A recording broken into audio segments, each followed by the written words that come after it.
With college football back in full swing and the NFL just getting underway, I thought it'd be fun to rank the college quarterback wide receiver duos who played together in the NFL from the last few years. I made a similar video to this but with NBA players, you can check it out here. And even though it's pretty rare for a college quarterback to play with the wide receiver teammates in the league, it's been a lot more common since the turn of the decade. And in that time, they've all either had notable college careers, NFL careers, or even both in some cases.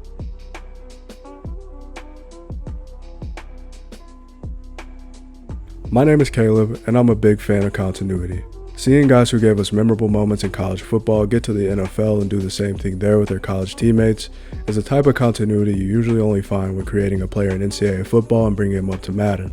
Because unlike moving to a new city and not knowing anyone, having a college teammate on the field once you get to the NFL can help bridge the gap between college and the pros if you're just starting out, or elevate team chemistry as veterans. Just some quick criteria: I wanted it to be a mixture of success in college and the NFL together, with a little more weight to their success in the league. I also factored in longevity, games played together, and production on the field. So that's enough of an intro. Let's jump into number 5. The 2018 Oklahoma Sooners were one of the most fun teams to watch in college football that season. A year that saw them win the Big 12 and make their third college football playoff. Everyone in their right mind knew that this team had multiple first-round picks. Most notably from that season, and at number 5 on this list, we have Kyler Murray and Marquise Hollywood Brown. The two would play the 2017 and 18 seasons together as teammates, but didn't see real reps together until their second seasons when Kyler was named the starter. The two would have a season for their ages as Kyler would put on a campaign that got him the Heisman Trophy just a year after Baker Mayfield won it with Oklahoma as well. Throwing for 4,300 yards and 42 touchdowns, he'd lead the team to an 11-2 record. Hollywood would put together a first-team All-American campaign in his own right, going for 1,300 yards on 75 catches and 10 touchdowns. After a loss to the Texas Longhorns in the Red River game earlier that season, they'd get their revenge in the Big 12 championship game later that season to punch their ticket to the Orange Bowl in the college football playoff.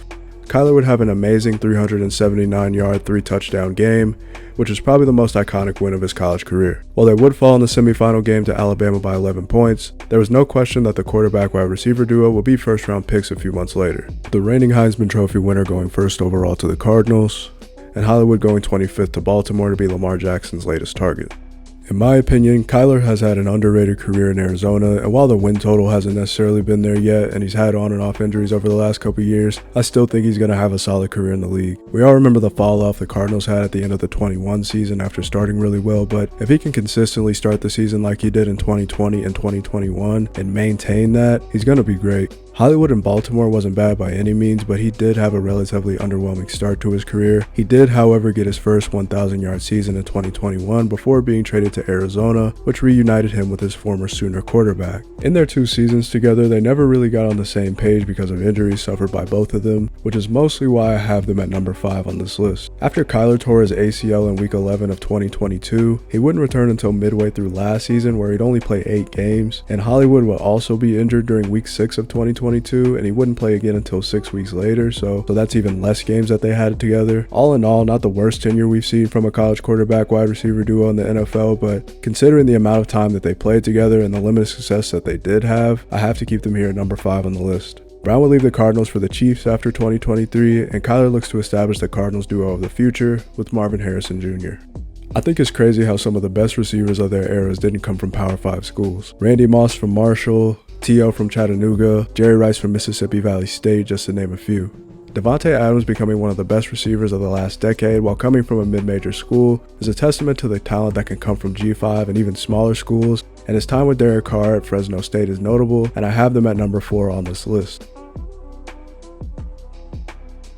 From 2012 to 13, Derek Carr and Davante Adams were the Mountain West's worst nightmare. A lot of G5 schools don't get as much exposure as power schools, but the 12 and 13 Fresno State Bulldogs would become the back-to-back champions of the Mountain West. Coming off a 4-9 2011 season, Adams was coming in as a redshirt freshman while Carr was entering his second year as a starter. At the time, Boise State was still the cream of the crop in the conference, but Fresno State wasn't too far behind. The Carr to Adams connection immediately popped off as in their first game together against Weber State, Adams would go for 118 yards and 2 touchdowns in his collegiate debut, while Carr threw for just under 300 yards with both of his touchdown passes going to Tay. They'd carry the momentum throughout the rest of the year, with Carr winning his first of 2 Offensive Player of the Years in the Mountain West, and Adams established himself as one of the best receivers in the country, going 3rd team All-American. Fresno State would be crowned co-champions in the conference with Boise State and look to build on it in 2013, which they do. The duo put together an even better season in their second season together, going 11-2 and adding another Mountain West title to the trophy case. Adams would be named 2nd team All-American and go for 1,700 yards and 24 touchdowns, which is still a Mountain West record and 4th most all-time in a single season in the FBS. Carr also left his mark on the 2013 college football season as he led the country in passing and passing touchdowns with just over 5,000 yards and 50 touchdowns. The two would declare for the 2014 NFL Draft, where they both be selected in the 2nd round, Carr going to the Raiders at 36 and Adams to the Packers at 53. While Carr had an up and down career with the Raiders, he would be a 4-time Pro Bowler, and I would be remiss not to touch on his 2016 season really quick. Before his season-ending leg injury, he was putting up the best season of his career, and the Raiders were looking like they could maybe make a run in the playoffs. In 15 starts, he'd go 12-3, throw for 3,900 yards while throwing for 28 touchdowns and only 6 picks.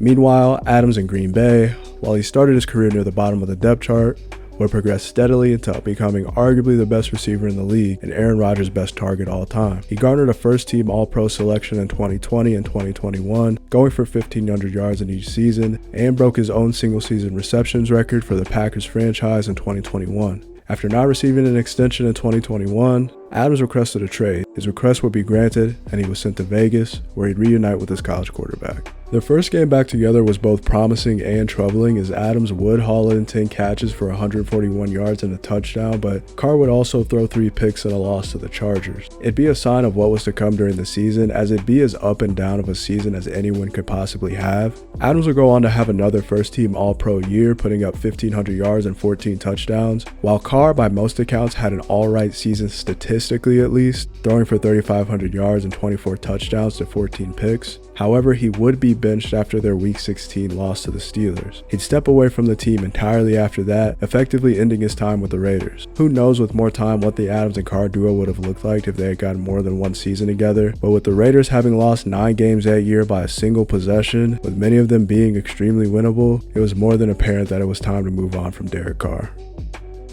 The 2021 draft class started a recent trend in the NFL that honestly inspired this video, where college wide receivers were paired with their college quarterbacks in the league. The next 3 on the list follow suit with that trend, but at number 3, we have the former Alabama Crimson Tide teammates Jaylen, Waddle, and Tagovailoa, who played 2 seasons together in Tuscaloosa.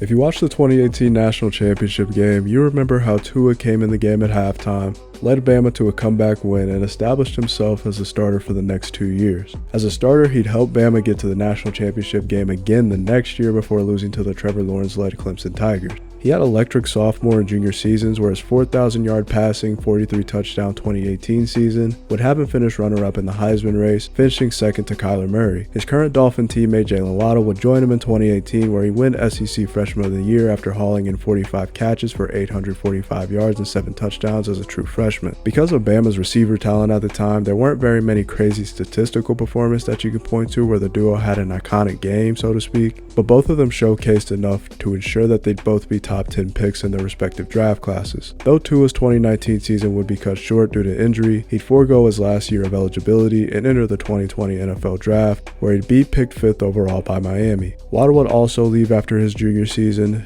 picking up an SEC Special Teams Player of the Year and a national championship on his way out, and he'd be picked 6th overall by the Dolphins in 2021. Unlike the previous duos on this list, Waddle and Tua would start their careers on the same team. However, like his time at Alabama, Tua wouldn't begin his career as a starter and wouldn't officially hold the job as QB1 until his second season, when he was joined by Waddle. In their first game together as NFL teammates, they'd face off against their division rival Patriots and ironically their Alabama teammate Mac Jones. They'd pull out the 17-16 win, where Tua would throw for a modest 202 yards, but would connect with Waddle on his first NFL touchdown in his league debut, where he also had 4 catches for 61 yards. So far in their 3 seasons as teammates, Waddle has eclipsed 1,000 yards in each season. While Tua couldn't get fully healthy until last season after finally playing a full year, he'd lead the league in passing yards in 2023, with a huge reason for that being his outside threats, Waddle, and of course Tyreek Hill. As teammates, they've made the playoffs twice, but haven't had much success to show for it so far, with Tua even missing their first playoff game against Buffalo a few years back. But with Waddle being one of the best deep threats in the league while also being one of the top yak receivers in the NFL, Tua is bound to keep racking up an insane amount of passing yards as long as he has either or both of Waddle and Hill. Being benched in the national championship game is not for the faint of heart, especially when the person who replaces you goes on to lead a comeback and win the game on a walk-off touchdown to your future NFL teammate, I might add, that college football fans will remember for as long as they live. And then staying for another year to be the full-time backup before getting your number called once again in the SEC championship game against the same opponent that you got benched against to lead your team to a conference championship. That starter turned backup turned conference championship hero is Jalen Hurts, and the walk-off wide receiver from the 2018 national championship game is Davante Smith, who would go on to reunite in Philly with the Eagles, and they're number 2 on my list. In Jalen Hurts' first 2 seasons at Alabama, he established himself as one of the most notable quarterbacks in the program's history. He became the first true freshman starting quarterback at Alabama since 1984, and went for 2,700 yards and 23 touchdowns while winning SEC Freshman of the Year in 2016. DeVonta Smith would join Alabama in 2017 but wouldn't see much action as he only hauled in 8 catches for 160 yards and 3 touchdowns as a true freshman. Hurts, on the other hand, would put together another great season, throwing for just under 2,000 yards and 17 touchdowns, and led Alabama to the national championship game against Georgia.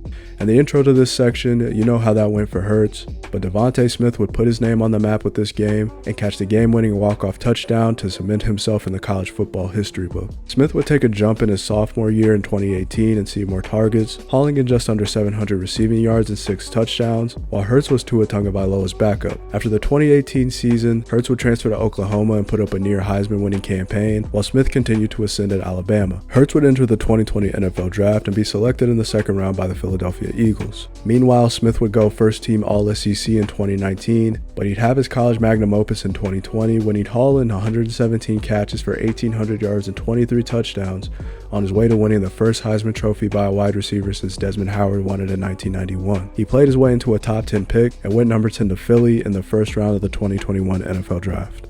In 2020, Hurts would only see 4 starts in his rookie year, coming in to back up Carson Wentz, but after Carson Wentz was traded to the Colts in the 21 offseason, Hurts would be named the new starter by Nick Sirianni. Like the other Alabama duo on this list, Smith would catch his first career touchdown in Week 1 against the Falcons in his NFL debut. Despite having the least amount of playing time together in college than anyone on this list, the Hurts to Smith connection was almost immediate, as Hurts in his first season as a starter would throw for 3,100 yards and 16 touchdowns, and Smith would haul in 64 catches for 916 yards and 5 touchdowns while making a playoff appearance. In 2022, with A.J. Brown now added to their offense, the team would go 15-1 while Hurts put together a second-team All-Pro season and finished second in MVP voting, and Smith would put together his first 1,000-yard season with 1,196 yards and 7 touchdowns on their way to a Super Bowl appearance. And even after a relatively disappointing 2023, while they were still good, but not as good as the year before, Smith would establish himself as one of the best wide receiver 2s in the NFL,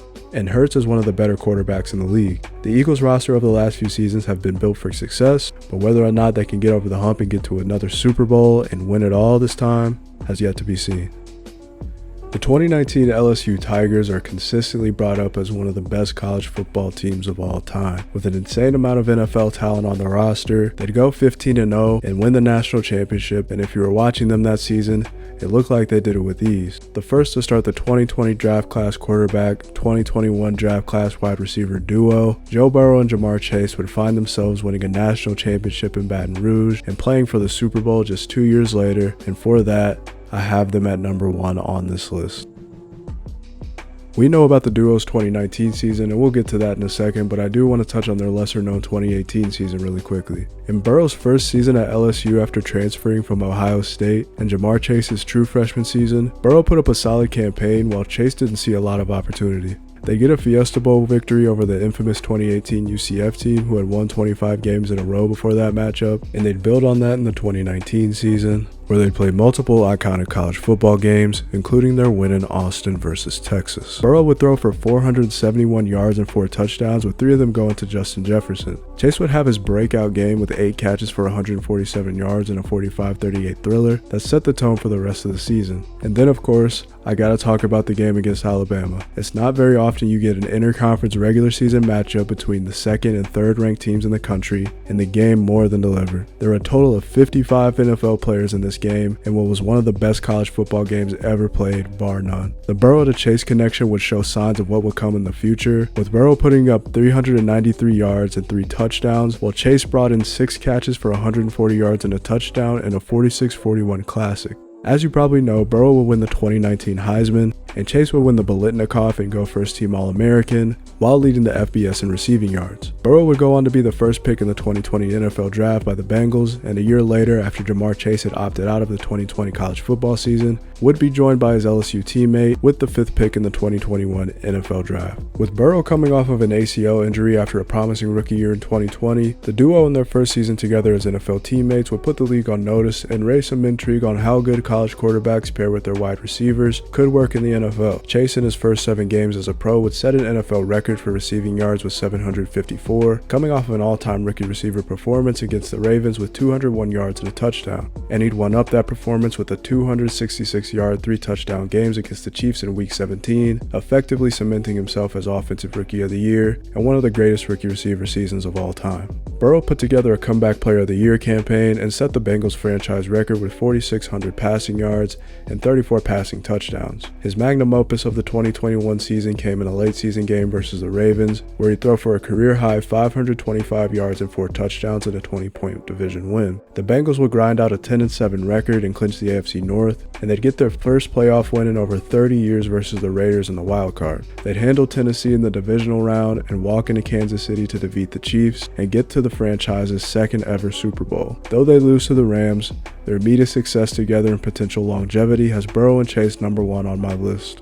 Chase would go 2nd team All-Pro as a rookie and has so far had 3 straight 1,000-yard seasons to start his career. While Burrow hasn't been able to stay completely healthy, at his peak he's still one of the best quarterbacks in the league, while he and Chase are one of the best quarterback-wide receiver duos.